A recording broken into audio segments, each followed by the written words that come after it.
everybody. Welcome back to Thrillers by the Book Club podcast. I'm Chelsea. And I'm Olivia, and we are so excited to be talking to you today about thrillers. Woo! And happy New Year's Eve-ish. Yeah, New Year's Eve, actual New Year's Eve. Oh my Actual New gosh. Year's Eve. Yeah. Last day of Last 2024. day. Bye, 2024. Dead to See me. ya. Dead to me. Don't care. I know a lot of people that feel that way. I know a lot of people. Literally. Feel that way. Yeah. But 2024 should. was a great year. Yeah, if anyone's like, oh, I'm so sad. Why? Yeah, now You're say goodbye, start over. Even if good things happened, I think next year's going to be better no matter what. Like this I year think was next year is going to be a great year. I don't know why, but I just have this feeling that everything's going to be fine. Yeah. This year, it wasn't great. I think for everybody, there was at least some things that, you know what, next year's going to be good. 2024, it's 2024. It just, and also, I don't know, I feel this way every year, but specifically this year, 2024 went by very, very slow and then very fast. It was like 2024, January was like half the year, and now it's 2025. Yeah, pretty much. I don't know. I feel like the whole year was just on fast forward. It was like, right? Oh, and for those who are listening on our podcast, Olivia, do you want to tell our listeners who we're talking to who's here? We can talk about that. We have a voice here. So we are very excited today to welcome Danielle Trussoni to the show. Danielle is a New York Times, USA Today, and Sunday Times top 10 bestselling novelist. She's been a Pulitzer Prize in fiction jurist, wrote the Dark Matters column for the New York Times Book Review for 5 years, and is a graduate of Iowa Writers Workshop, where she was a Maytag Fellow. Her novels have been translated into 33 languages. Most recently, she, in 2023, released The Puzzle Master. And then in 2024, The Puzzle Box. So we are going to be talking about this. Her writings have been translated, like I said, to 33 languages and are very fun, interesting, unique kind of thrillers, like something I have never seen before. So it's really excited to talk about that. Welcome. Hey, welcome. Thank you. I'm so excited to be here. I love both of your recommendations. And I follow them. I read what you recommend. So I'm so excited. We're so excited to have you. And we're so excited to talk about both your books, but definitely The Puzzle Box. So do you want to start there, Olivia? Yeah, tell us a little bit about The Puzzle Box, Danielle. Sure. So The Puzzle Box is set in Japan, and it features a puzzle genius named Mike Brink. And this guy is not just any ordinary puzzle genius. You know, he's not like someone who can just sit down and do a crossword. He has something called savant syndrome, which is an actual, shockingly, very, very rare but real medical condition where someone who has suffered a brain injury develops an incredibly focused skill.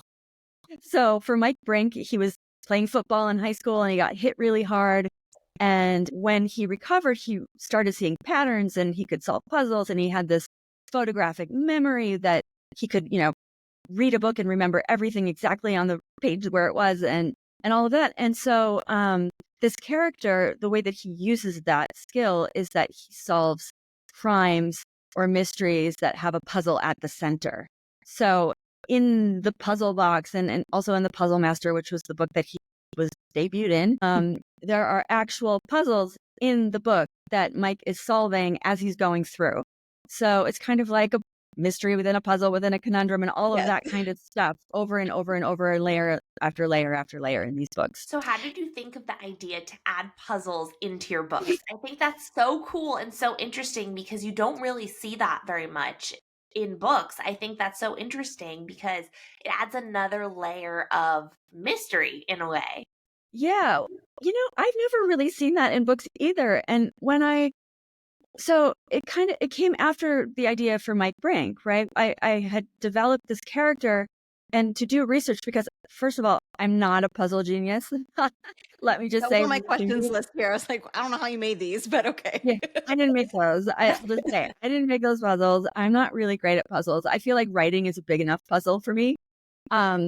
And so I started doing research by talking to real puzzle geniuses like Will Shortz, who is the editor of the New York Times Games page, and people that he recommended. And when I was talking to these people, I realized these guys make amazing puzzles. Why not work with them? And so there's two main guys who I've worked with to create puzzles that sort of fit into the plot. And, as a reader, if you love puzzles, of course, you can do those. There's tangrams and crosswords and different kinds of number puzzles. But I've written it in a way that if you don't like the puzzles, you can still read through them. You don't actually have to solve them. Yeah, I will say, I mean, I listened to it on audiobook, so I didn't actually see the puzzles, but it still Right. was an engaging story. I have so many things I want to talk about. Like my list is very long, but I'm going to focus. First, let's talk about the book and the influence of Japan on this book, because I'm a huge, huge fan of Japanese culture. It's my favorite country I've ever visited. And that's what I loved most about this was the setting, the culture, all things Japan. And you live there, right? So can you tell us a little bit about what it was like to revisit the country and diving into its history for this book? So I lived there about 20 years ago. Right out of college, I was teaching in a high school in rural Japan. So really far away from anything. There was a rice paddy in my apartment and the school. And that was about it. So I was very immersed in Japanese culture because I had no choice. And for about, ever since I started writing, I was like, I really would love to set a book in Japan because I'm like you, Olivia. I love it. Like, I love every aspect of that culture. And so when I came across puzzle boxes, Japanese puzzle boxes, and I already had Mike Brink, I was like, yes, this is perfect. Looking to have him open a kind of crazy, dangerous puzzle box. But I hadn't been to Japan for 20 years. So in 2023, I went back and I spent 2 weeks and I went to every place that's in this book. So I went to Tokyo, to Kyoto, and I went to Hakone, which is the place where the puzzle boxes were originally made. And so that was really, really fun. So most of the research was actually just an experience, but then there's an element of this book that's historical. There's a part of it about the Meiji regime, which is 19th century Japan. And how that follows into contemporary Japan with the Emperor of Japan and the idea of succession, which I won't give too much away, but that's sort of a thematic element of the book. And so I had to do a lot of reading for that part of it because I didn't know anything about these elements of Japanese history. I had to really go in and do the reading. I bet it was so fun though, and such an interesting thing to learn.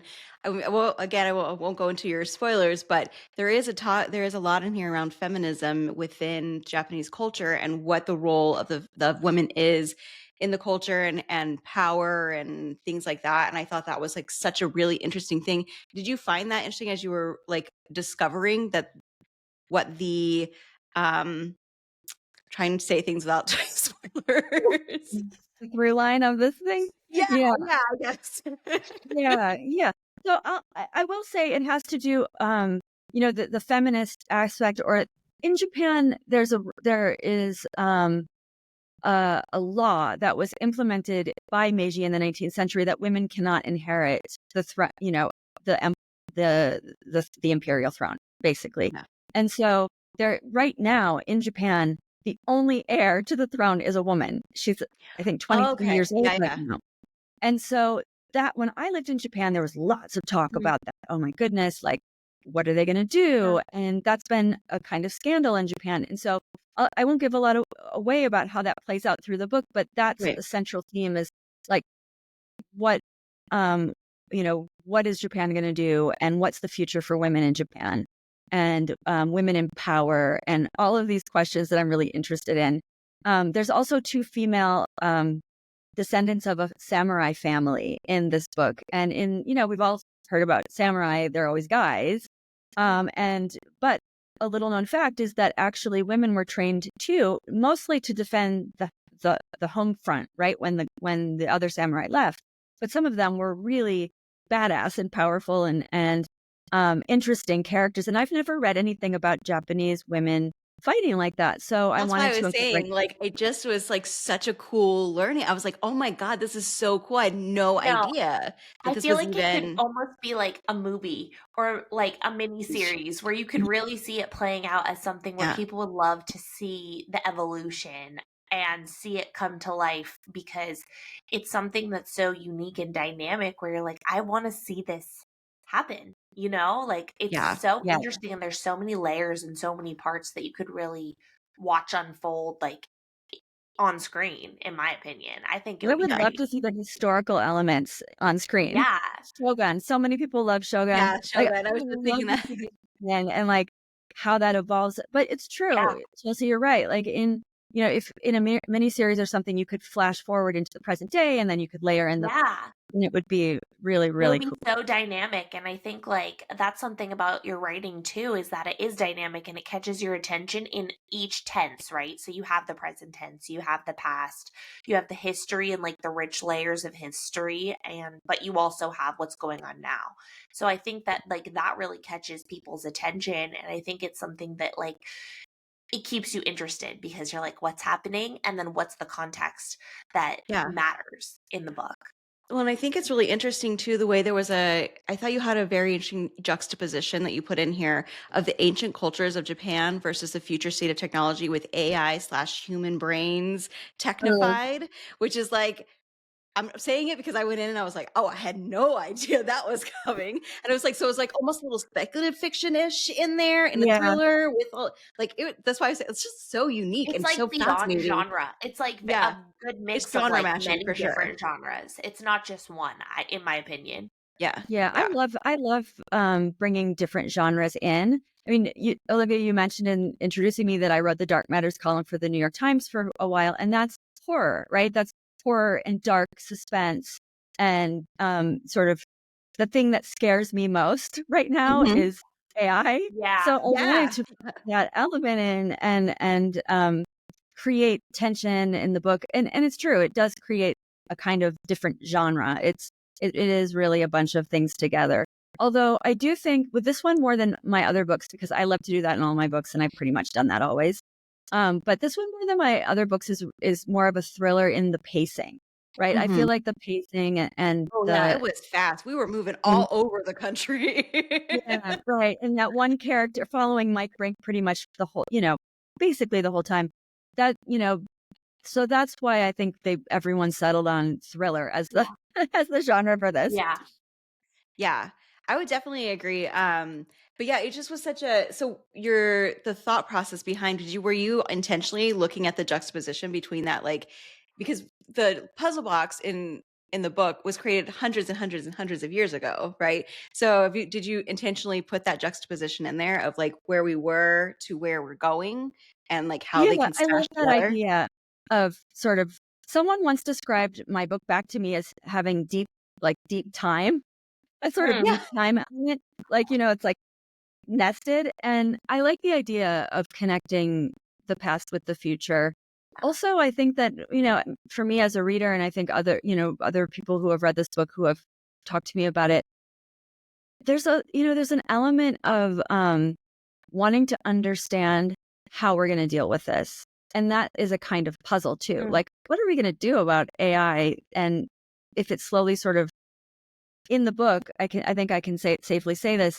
The villain is a person who became an AI, and he's sort of slowly encroaching on all technologies, and he's able to surround his enemies in a way that is really scary and Yeah, it creepy. was really And scary. It yeah, really was that really scary. keeps me up at night. Like you know, I'm not someone who gets that scared about serial killers and stuff, but AI that could be in my computer or in the hospital Yeah. room with me when I'm getting treated, or all of that stuff really freaks me out.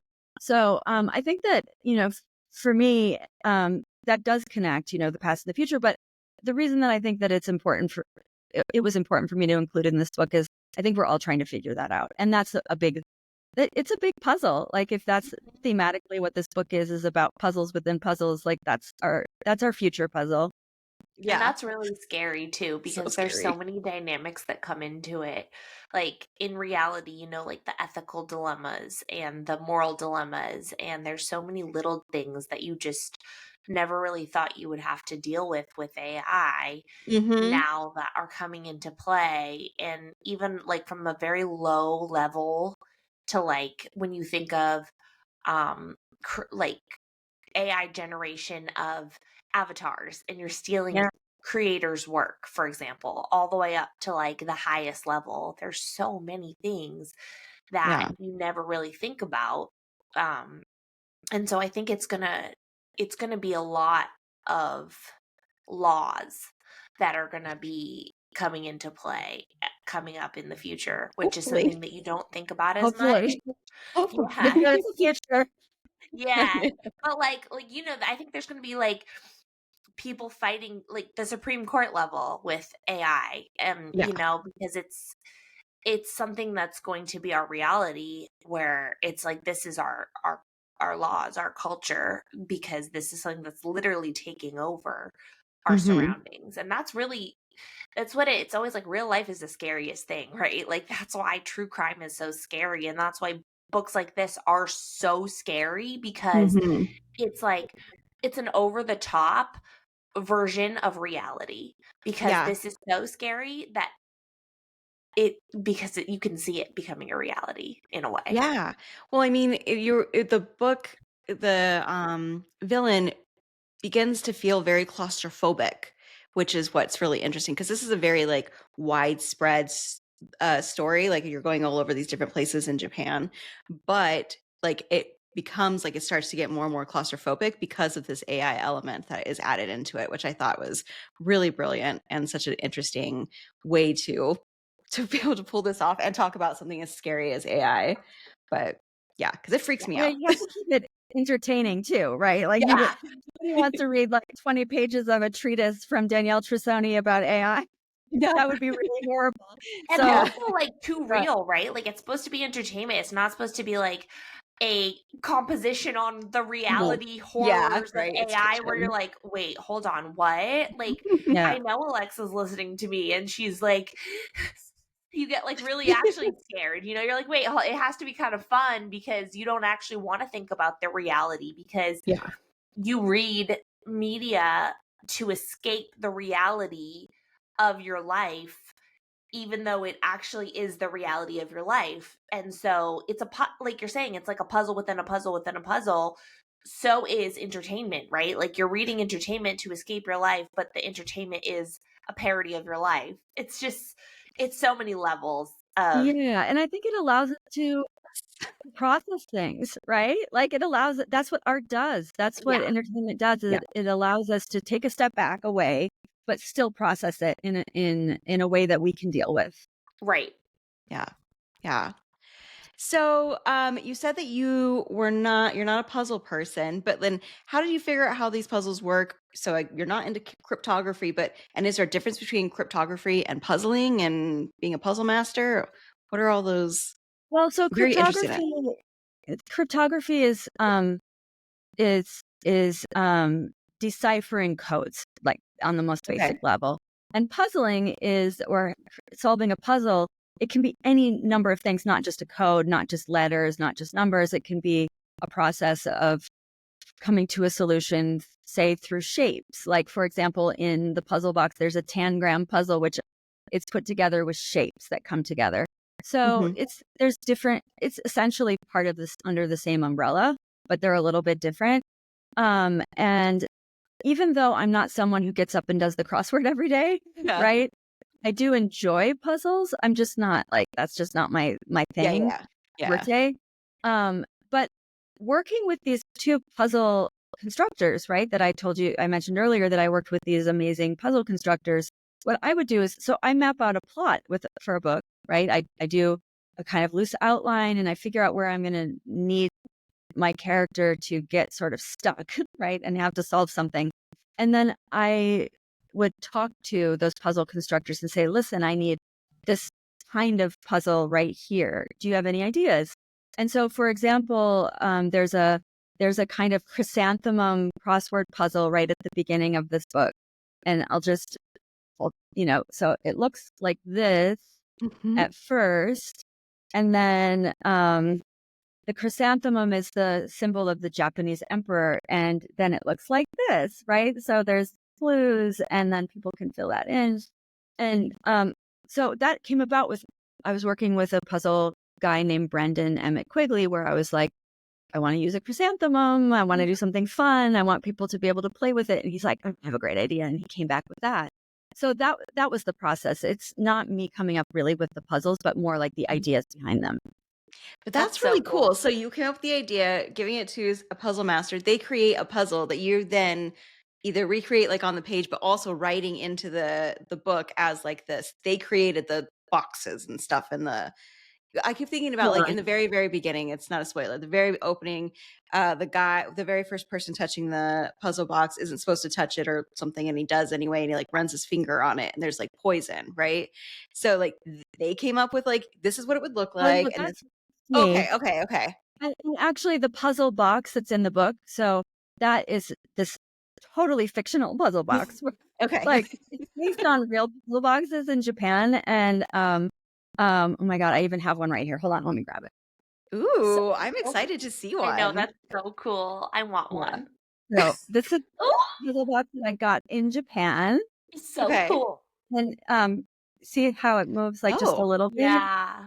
Like that. And so this one, 21 moves. So you do, it basically seems like a perfectly smooth cube, and then you feel it out and you can push it.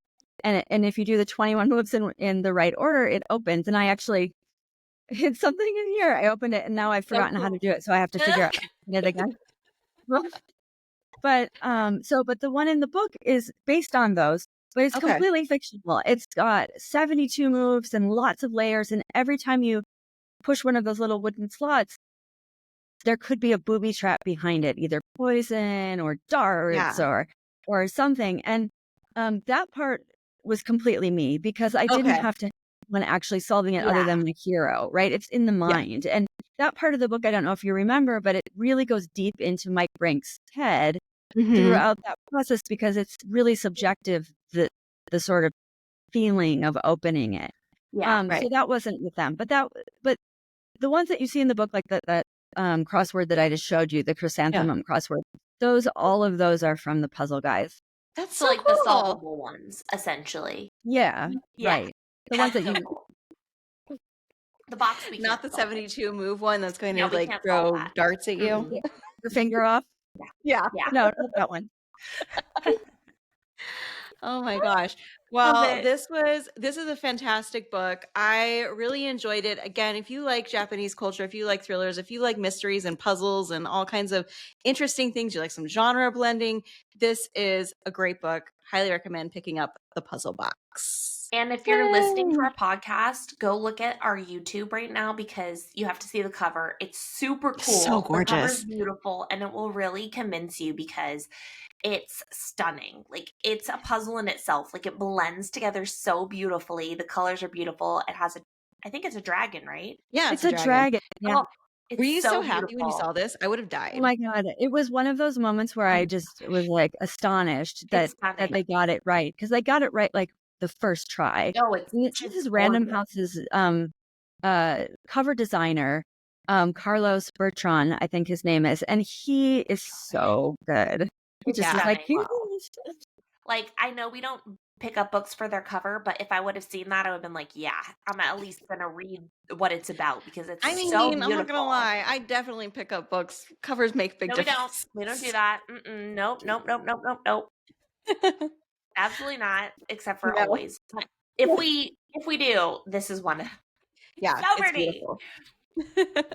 Okay, so today, the book that I'm talking about is one of my top 5 for the year. I haven't talked about it yet, but I'm gonna. It is God of the Woods by Liz Moore. Super excited to be talking to you about it today. It came out in July 2, 2024. You know her from Long Bright River. And this is not necessarily your traditional thriller, so I'm doubly excited to be talking about it, because you probably are like, what the heck? I know you are in your head. You're like, I'm so surprised. So I kept hearing that I should pick it up because I did some sort of like question box on my Instagram and talked about how I love summer camp books, and this is a summer camp book. So even better, because that's what I love. And I'm so happy I picked it up. It's about a summer camp in 1975 and about the family that owns this summer camp. Their daughter Barbara goes missing from the camp, and this town, who are mostly employed by the family, this family, the Van Laars, descends into chaos because 14 years previously, this girl Barbara's brother also went missing and he was never found. So it's doubly suspicious. So the hunt for Barbara begins, and secrets about the Van Laar family start to come out. And everyone has them, even the community. And what follows is an unraveling of secrets that goes back years that all contributes to finding this missing girl. So it's set in this really cool summer camp in the Androgenax, and the characters are Barbara. She's the missing camper. Sorry, hang on. We're going to go back a second. Where's it set? Is that not how you say it? Where is it set? Is that not how you say it? Is that not right? It's the Adirondacks. That's what I said, the Adirondacks. Obviously. Is that not right? Totally what she said. That's totally 100% what she said. That's what I said. What? Olivia, that's what I said. Okay, cool. Androgenax is not right. So I've lived 32 years saying Androgenax, and it's the Adirondacks. I see. No, that checks out. Yeah. I thought it was like androgynous, but mountains. Okay. But now that I hear it, I think that I'm wrong. But I said it confidently, and so You did. You were very confident. I almost if let I it just slide, keep but I was talking, like, no, most I of the can't. time people are just like, okay, great. The Adirondacks, like the chair. Yes, like the chair. I knew that was the chair, but if I would have read the word Adirondack chair, I would have said the androgen.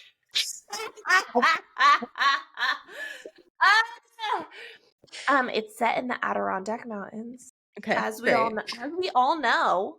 Yeah. How obvious. Anyway, where are those mountains, guys?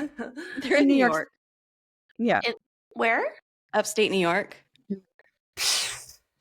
Obviously. I'm from the Pacific Northwest. They're coast. I don't care about the East. I don't know about that. It's set in those mountains. And the characters, there's Barbara. She's the main girl. And then her counselor's Louise. She's the main camp counselor. And then there's Barbara's brother who went missing 14 years before. His name is Bear. As it is. Yes. You can tell what type of family he has. They named their kid Bear and Barbara. Like, that's what they were asking. Bear and Barbara. And their mother's name is Alice. And then there's also Barbara's friend from camp, Tracy. She's a main character. And then the camp director, TJ. So those are the main characters that we hear about. Okay. Mainly. And I loved it. So I loved the rich layers in this book. Obviously, like I said, summer camps are one of my favorite settings, and there was a ton of drama. It was not a thriller, like I said. It was a mystery. It was a drama. It was a generational type of story, which I really liked. It was a very, very, very long book, but it flew by, which we love. There was interesting characters. There was multiple viewpoints. It used the past and present, kind of like wove them together, which I found very interesting. It was all about wealth and power. It was about gender, sexuality, abuse, addiction. There were so many important themes in this book. They all kind of wove together to create really good, real, raw characters that were easy to love. I thought this book was more about the journey and not necessarily the ending. So the ending was kind of a foregone conclusion, in my opinion. I was kind of just like, yeah, of course that's how it's going to end. But it was really about the journey of how we got to the end for me. And so I wasn't surprised, but I wasn't disappointed that I wasn't surprised. It was what it was, and I loved it. So trigger warnings were drug abuse, infidelity, mental illness, misogyny, classism, and generational trauma. And it was 5 stars. Loved it. The only book that I could think of that was similar was Long Bright River. Yeah. I had no idea. Like, I guess other summer camp books, but it wasn't really a thriller. And so I didn't want to compare it to other summer camp thrillers. I couldn't think of any. So It's interesting that I think that there are some writers that you can really only comp them to themselves, yeah. right? Like Danielle, I would actually even say you're like one of those Yeah. writers. Like I would recommend Yes. another book because there's nothing else that's like that. And I think with Liz Moore, she's just like got this tone, this like Yes. style that is very unique, and really it's the same kind of thing, I would think. I totally Like, agree. I was like, I honestly don't know. Maybe I don't read enough generational drama books. or maybe And it's that like could more be it crime too. fiction. So like, right, like Yeah. thriller, mystery, whatever, but crime fiction is like Yeah. a serious tone crime Yeah. story. It could be that because I don't have enough comps in my brain because I really read more thriller or Yeah. more mystery. I don't read as many crime fiction like you said, but I couldn't think of any. But it was amazing and I loved it. And every person who recommended it, you were right about it.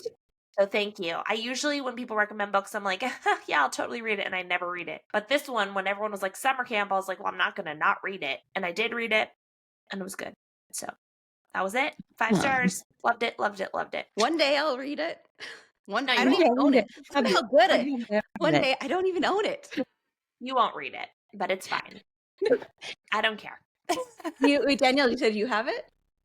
I have it. I do. I have a Good. copy of it. I haven't read it yet. I read the first 3 pages. It's so and then long. I know. And then I got confused with something and I'm like, okay, I'll read that later. It's real long. Like, I recommend audio. I listened to it on audio because it was a real long book. Like, so Yeah. long. I don't think I could have gotten through it if I read it because it was long. Yeah. This is how you can tell a thriller reader versus like a fantasy reader. Because like if it's over 350 pages, we're like, too long. This was so long. Yeah. Yeah. If it's over 400 pages, I'm like, with what free time? Like, huh? Yeah. Huh? It's But like, it's funny because literally I've not heard a single person say anything negative about that book, that there was any No. part of it that, like, I know authors who literally, they're like, okay, that's gonna be my reward. It's my reward book for Yeah. finishing this thing that I have to do, like turning it in on time or whatever, my manuscript and stuff. It's gonna be my reward, is reading this book. I'm There's just like, nothing okay, bad to great. say Can't wait about to it. see it. There's my section of like things that I didn't like or whatever. I don't remember what it is. Things we don't like about it. I couldn't think of anything. It was so good. Nice. Loved it. Awesome. Okay, Danielle. All right, your book. Danielle, tell us about your book. So the book that I chose is called Butter. Butter. And it is by Asako Yuzuki, a Japanese author. This is her first book translated into English, although she's written a few before, and she's won a bunch of prizes in Japan. The subtitle is A Novel of Food and Murder. Ooh. So it's a mystery. It was also one of Crime Read's top 10 books this year, it had been recommended to me from a couple of people, and then I saw that, and I'm like, okay, I'm going to read it. And I think it could be classified as a mystery, but also, I wouldn't say cozy, but like it's got a lot of food, and it's largely about pleasure and eating, and wrapped up in all of that is murder. And it's about a woman, a journalist. Yeah, it's really amazing. I just read it when I was on vacation, and I'm like, oh my God, I'm so hungry. Because it's like about French food specifically. I mean, there's lots of it, and the use of butter, obviously butter. But so it's about a woman named Rika, who's a journalist, and she gets involved in a case where a woman who is she's this incredible chef, and she's also kind of I don't know how to, like a player, like she's got a lot of men that she's seeing, and she ends up poisoning 3 of them. Ooh. Or actually she poisons one. Supposedly one gets pushed in front of a train and one dies in his bathtub. Oh. And she's in jail when this book opens, and the journalist has been writing her letters trying to get her to tell her story. And the only way, like, as time goes on, the only way that this serial killer will reveal what happened or even any information about herself is if Rika, who is not a foodie, who eats like, things from the convenience store, starts cooking and making these things because the serial killer is dying to hear descriptions of food. And so the journalist goes to a French cooking school. She starts cooking and she gains about 25 pounds in the process. And all the while she's reporting back and she's getting information about the story. So that's the structure of it. And it's also long, Chelsea. It's like 450 pages. But it's one of those books that I'm a very picky reader. After reviewing books for the New York Times where you get like 50 books a month or whatever thrown at you, and you don't have to finish it. I'm really picky. But this is a book that I started and I finished all in one go. I was really entranced by the Japanese element. Olivia, you'll love that. Yeah, I love it. It's set in contemporary Tokyo, and it's very contemporary. It has all of these wonderful details about living in Japan now and being a woman in Japan now and working in Japan now. And what else did I love about it? I love that it got kind of in the weeds and like really nitty gritty about food, right? Like just like the kind of chemistry that makes food delicious. So anyway, cool. Yeah, that sounds good. Super it was cool. a really good book. I highly recommend it. 5 stars from me. Sounds really good, actually. does. Like, I love it, especially because I love cooking shows, and so I feel like that would be Like that. Yeah. It's like you can just read it and like it's not emotionally trying, right? Yeah. Like you can read it and it's like a cooking show. You can just fall into it and it's enjoyable and you like the characters and you want to go into your kitchen and start cooking a crepe. Yeah. Basically. Yeah. That sounds awesome. Yeah. Listen, I will read it, and if that book can get me to cook, then this author is literally my husband will pay her lots of money, I think, because I'm not a cook. But I love to read about food, so Yeah. So good. that's awesome. Well, fantastic. Thank you for sharing about that. I'd never heard of it before. So definitely will keep an eye out. Okay, so my book is Dark Roads by Chevy Stevens. This is a thriller. Came out in August of 2021, and it is 375 pages. We're talking a lot about book lengths today. It's kind of funny. It's really interesting to me as a writer because like I have to decide like how long is this book going to be? I think from now on 350 pages is going to be the length. Yeah, like that's the sweet spot. Okay, so this book, Dark Roads, this is the cover. It is a woman with her hair blowing in the wind for our listeners that are not looking to us on YouTube, but you should look at us. The Cold Creek Highway stretches close to 500 miles from the British Columbia's rugged wilderness to the west coast. Isolated and vast, has become a prime hunting ground for predators. For decades, young women traveling on the road have gone missing. Motorists, hitchhikers, those passing through or living in one of the smallest towns scattered along the region have fallen prey time and again. And no killer or abductor who has stalked the highway has ever been brought to justice. Haley McBride is now a teenage orphan after her father dies. He was an expert in the lands around Cold Creek and taught her how to respect nature, survive off the land, and never travel the highway alone. After he dies, she now lives with her aunt and her aunt's police officer husband, who uses his badge as a means to bully and control Haley. Overwhelmed by grief and the controlling hand of her uncle, she vanishes into the mountainous terrain, hoping everyone will think she's left town.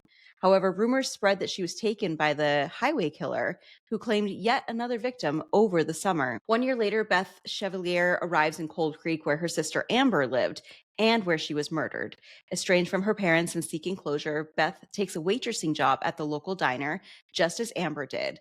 Desperate to understand what happened to her and why, but Beth's search for answers puts a target on her back and threatens to reveal the truth behind Haley's disappearance. This was a fantastically suspenseful book, both at once, both a survival thriller mixed with a serial killer story, which is really cool. The characters I felt were fully realized. The imagery of the small Canadian town that they're in, Cold Creek, surrounded by the dense forest and mountains, felt very tangible. And that setting, that small town with small town cops and small town mysteries, it felt so true to a small town. Having grown up in one, I was like, yep, this all feels accurate.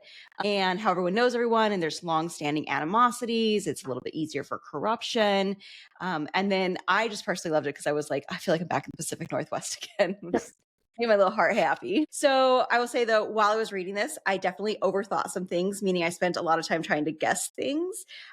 So I was like, next time, don't overthink it. Just enjoy the ride. Like, that's the thing. Whenever I try to outwit the author, it never works for me because I'm always end up like thinking about it too much. Anyway, but it was really fun. The story is satisfying conclusion. Do you want to say that there is a dog named Wolf, that this is a straight up spoiler. The dog does not die, but does get injured. However, he is fine at the end. So just for my folks out there that are worried about your animals, I was like, I had to look it up and I was like, doesn't die. I'll see how this goes. And it really wasn't that bad. The other key here about this book is that the author's note at the end of the book, it's incredibly powerful about the missing and Indigenous women of the Highway of Tears in Canada. And I thought this was a really great way to bring more attention to that ongoing epidemic. Trigger warnings were sexual assault, murder, animal endanger, blood, gore, and religious abuse. Reading 4 stars. Similar books I thought were Murder Road by Simone St. James, kind of a similar trope, but she does have ghostly. And then One Step Too Far by Lisa Gardner. It's the second book in the Frankie Elkins series, and she is like in a survival situation, and it felt kind of similar vibes there. So there you go. That's my book. Dark Road. Yay! That's great. Yay. Yay! Mm-mm-mm-mm. Liked it. Danielle, if people want to follow you on social media, where can they find you? You can find me mostly on Instagram. I've Okay. kind of stepped away from other places. And it's just my name, Danielle Trussoni. Perfect. And you'll find me, or my website. You can get in touch directly there. Okay, great. And if you want to reach out to us, you can find us at Thrillers by the Book Club Pod on Instagram, or me at Thriller Book Babe. Or me at Olivia Day Wallace. Thank you so much for hanging out with us this week. And remember, if you need to kill some time, Read a thriller. Bye. we're going to get this down eventually. That was so good.